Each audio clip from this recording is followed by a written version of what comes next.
నమస్తే, welcome to right angle. Indian space research organisation ISRO నుంచి గత కొన్ని నెలల వ్యవధిలోనే సుమారు 100 నుంచి 120 మంది శాస్త్రవేత్తలు రాజీనామాలు చేసి వెళ్ళిపోయారట.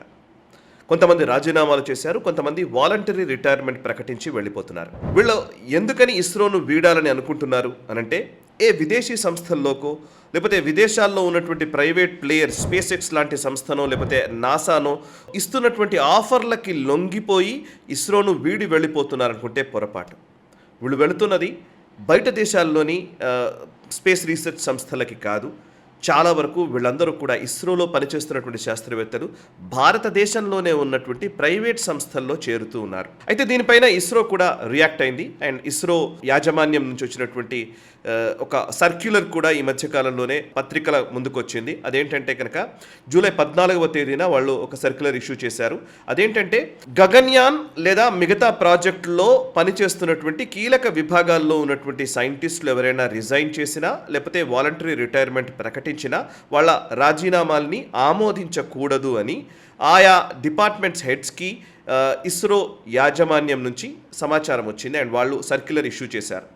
సో ఎందుకు అని అంటే కనుక ఈ గగన్యాన్ ప్రాజెక్ట్ కానివ్వండి, మిగతాయి కానివ్వండి, అవి వాటిని ప్రాజెక్ట్ పూర్తవ్వడానికి లేట్ అయ్యే అవకాశం ఉంటుంది కాబట్టి, వీటి ఆలస్యం అవుతుంది కాబట్టి ఇమీడియట్గా శాస్త్రవేత్తలు బయటకు వెళ్ళిపోతే ఆ ట్రాన్సిషన్ జరగాల్సి ఉంటుంది కాబట్టి సమస్య అవుతుంది అనే ఉద్దేశంతో ఈ కొంతమంది రాజీనామాల్ని ఆపేయండి అని చెప్పారు. అంటే ఈ 100 నుంచి 120 మంది నెంబర్ బయటకు కనబడుతోంది, కానీ ఇదేది ఇస్రో ప్రకటించినటువంటి నెంబర్ కాదు. ఇంకా ఎక్కువ మందే శాస్త్రవేత్తలు ఇస్రోను వీడి వెళ్ళిపోతున్నారని ఒక సమాచారం.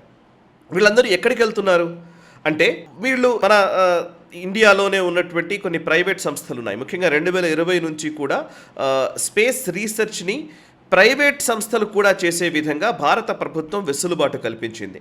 స్పేస్ రీసెర్చ్లోకి ఈవెన్ ప్రైవేట్ ప్లేయర్స్ని కూడా ఇన్వాల్వ్ చేసింది. అందులో Skyroot aerospace, Agnikul cosmos, Pixxel, Bellatrix aerospace, Dhruva space, Digantara, ఇట్లా అనేక సంస్థలు అద్భుతాలు చేస్తూ ఉన్నాయి. వీళ్ళు ఇస్రోతో పోటీ పడుతూ ఉన్నారు. అండ్ ఇస్రో చేస్తున్నటువంటి ఆవిష్కరణలకు సరి సమానంగా ఈ ప్రైవేట్ సంస్థలు కూడా వాళ్ళ టాలెంట్ని చూపించే ప్రయత్నం చేస్తూ ఉన్నాయి. అందులో భాగంగానే వీళ్ళు రాకెట్స్ డెవలప్ చేస్తూ ఉన్నారు, శాటిలైట్స్ తయారు చేస్తూ ఉన్నారు, ప్రొపల్షన్ సిస్టమ్స్ తయారు చేస్తూ ఉన్నారు, స్పేస్ బేస్డ్ సర్వీసెస్ కూడా వీళ్ళు ఆఫర్ చేస్తూ ఉన్నారు. సో ఈ ప్రైవేట్ ప్లేయర్స్ నిజంగా చాలా అద్భుతాలు చేస్తూనే ఉన్నారు. అందులోనూ ఇప్పుడు స్కైరూట్ ఏరోస్పేస్ అనే సంస్థ జూలై 18వ తేదీన విక్రమ్-1 పేరిట మొట్టమొదటి భారతీయ ప్రైవేట్ సంస్థ తయారు చేసినటువంటి రాకెట్ని లాంచ్ చేయబోతోంది జూలై 18వ తేదీన. ఒక ప్రైవేట్ సంస్థ భారతదేశంలో ఒక రాకెట్ని లాంచ్ చేయడం అనేది ఇదే ప్రథమం. ఇది కూడా ఈ విక్రమ్-1 రాకెట్ని కేవలం 4 సంవత్సరాల వ్యవధిలోనే ఈ స్కైరూట్ ఏరోస్పేస్ అనే సంస్థ తయారు చేసింది. నిజానికి ఇస్రో ట్రాక్ రికార్డు కూడా చాలా అద్భుతమే, దాన్ని మనం కాదనలేం. మన భారతదేశంలోని అన్ని ప్రభుత్వ రంగ సంస్థలతో పోల్చితే ఇస్రో చాలా వేగంగా, యాక్యురసీతో అండ్ అదేవిధంగా తక్కువ నిధులతో ఎక్కువ విజయాలు నమోదు చేసినటువంటి సంస్థగా ఇస్రోకు పేరుంది. అండ్ ప్రపంచ దేశాల్లో ముఖ్యంగా నాసా లాంటి సంస్థకు పెడుతున్నటువంటి బడ్జెట్లతో పోల్చితే ఇస్రోకి చాలా తక్కువ బడ్జెట్ ఇస్తున్నట్టు. ఇంకా చెప్పాలంటే హాలీవుడ్ సినిమాల్లో గ్రావిటీ అని ఒక సినిమా వచ్చింది గతంలో, అది స్పేస్ మీద చేసినటువంటి సినిమా. అది నిజానికి ఆ సినిమా బడ్జెట్ కంటే తక్కువ బడ్జెట్లోనే మనము ఇక్కడ అద్భుతాలు చేశాం. మనం చంద్రయాన్ ప్రాజెక్ట్ అయిపోయింది అనేది కూడా అప్పుడు చెప్తూ ఉంటారు. మంగళయాన్ ప్రాజెక్ట్ అనుకుంటాను, సబ్జెక్టివ్ కరెక్షన్. సో అంటే ఒక హాలీవుడ్ సినిమా బడ్జెట్ కంటే తక్కువ బడ్జెట్లో ఒక ప్రాజెక్ట్ని మనం పూర్తిగా విజయవంతంగా మనం చేయగలిగాం. సో అట్లాంటి ఒక ట్రాక్ రికార్డ్ ఇస్రో సొంతం చేసుకుంది. అయితే ఆ ఇస్రో ఎంత అద్భుతాలు చేసినా కూడా ప్రభుత్వంలో ఉండేటువంటి ప్రోటోకాల్స్, ఇది ఒక ఛాలెంజ్గా ఈరోజు కనబడుతోంది. ఇప్పుడు ఈ సంస్థల్లోకి ఎందుకు ఈ శాస్త్రవేత్తలు వెళుతున్నారంటే కేవలం డబ్బుల కోసమా అంటే, డబ్బుల కోసం కూడా. ఎందుకంటే ప్రైవేట్ సంస్థలు డెఫినెట్గా పెద్ద మొత్తంలో వాళ్ళకి శాలరీస్ ఆఫర్ చేస్తాయి, అందులో సందేహం అక్కర్లేదు. దానికి తోడు కొన్ని పర్క్స్ కూడా ఉంటాయి, అడిషనల్ బెనిఫిట్స్ కూడా వాళ్ళు ఇస్తారు. అండ్ అంతేకాదు ఆయా ప్రైవేట్ సంస్థల్లో ఈవెన్ స్టాక్ ఆప్షన్స్ కూడా ఇస్తున్నారు, షేర్స్ కూడా ఇస్తున్నారు.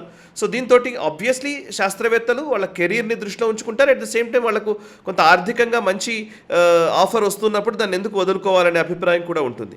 అండ్ అందులోనూ నాసా లాంటి దాంట్లో పనిచేయాలి అని అంటే SpaceX, Elon Musk private సంస్థనే కాబట్టి స్పేస్ ఎక్స్లో పనిచేయాలంటే మన దేశానికి విరుద్ధంగా ఇంకో దేశానికి పనిచేస్తున్నామన్న భావన ఉండేది. కానీ ఇప్పుడు ప్రైవేట్ సంస్థలు ఇక్కడే ఉన్నాయి కాబట్టి మన దేశంలోనే వాళ్ళు పనిచేస్తున్నట్టు, మన దేశపు కీర్తి పతాకాన్ని రెపరెపలాడించడం కోసమే ఈవెన్ ఈ ప్రైవేట్ సంస్థలు కూడా పనిచేస్తున్నాయన్న దృక్పథంతో ఇప్పుడు శాస్త్రవేత్తలు వెళ్ళడానికి సుముఖత వ్యక్తం చేస్తూ ఉండవచ్చు. అండ్ కేవలం జీతం మాత్రమే కాదు, ఇంకో కీలకమైన అంశాలు ఇందులో ఉన్నాయి. అదేంటి అని అంటే కనుక మామూలుగా ప్రభుత్వ రంగ సంస్థల్లో, అందులోనూ ఇస్రో లాంటి సంస్థల్లో ఒక ప్రాజెక్ట్ ఏదైనా ఉందనంటే, ఒక శాస్త్రవేత్త ఏదైనా ఒకటి ఆవిష్కరించాలనుకుంటే, తనకు వచ్చినటువంటి ఐడియాని ఇంప్లిమెంట్ చేయాలి అని అంటే కనుక ప్రభుత్వంలో అయితే చాలా ప్రోటోకాల్స్ ఉంటాయి, చాలా ఒక రకంగా చెప్పండి చాలా ఛాలెంజెస్ ఉంటాయి, చాలా హర్డిల్స్ ఉంటాయి. ఎందుకంటే ఏదైనా సరే ఒక ఆలోచన ఆవిష్కరణగా మారాలి అని అంటే ఎన్నో చెక్స్ అండ్ బ్యాలెన్సెస్ ఉంటాయి. దానికి క్యాడర్ వస్తుంది, అండ్ ఈయన ఏ స్థాయి వ్యక్తి అనే అంశాన్ని పరిగణలోకి తీసుకుంటారు. అంటే ఒక స్థాయికి వెళితే కానీ ఆ ఆలోచన ఇంప్లిమెంట్ కాని పరిస్థితి ఉంటుంది. అండ్ ప్రోటోకాల్స్ ఉంటాయి, హెయిరార్కీ ఉంటుంది, ఇవన్నీ ఉంటాయి. ఇవన్నీ ఛాలెంజెస్ని అధిగమించాలంటే పుణ్యకాలం కాస్త ముగుస్తుంది. సో దీని నుంచి అదే ప్రైవేట్ సంస్థలు అయితే శాస్త్రవేత్తల ఆలోచనలకు విలువ ఉంటుంది కాబట్టి ఆలోచనల్ని ఇంప్లిమెంట్ చేయడానికి పెద్దగా ప్రోటోకాల్స్ ఉండవు, మధ్యలో హర్డిల్స్ ఉండవు, డైరెక్ట్గా యాజమాన్యం నిర్ణయం తీసుకోవచ్చు. అండ్ ప్రైవేట్ యాజమాన్యాలు కాబట్టి ఫౌండర్స్, కో ఫౌండర్స్ వీళ్ళందరూ కూడా యంగ్స్టర్స్ ఉంటారు కాబట్టి వీళ్ళు కూడా టాలెంటెడ్ పీపుల్ని హైర్ చేసుకున్నప్పుడు వాళ్ళ టాలెంట్ని వినియోగించుకోవాలని కోరుకుంటాయి ప్రైవేట్ సంస్థలు కాబట్టి. సో ఎవరైనా కానీ శాస్త్రవేత్తకి తన ఆలోచన ఆవిష్కరణగా మారాలని కోరుకుంటాడు కాబట్టి సో ఆవిష్కరణలకి అనువైనటువంటి వాతావరణం ఉండే చోటుని ఎంచుకుంటారు. సో అందుకే ఈ ప్రైవేట్ సంస్థల వైపు వెళుతున్నారనేది ఒక అభిప్రాయం. సో మరొక అంశం కూడా ఇందులో ఉంది.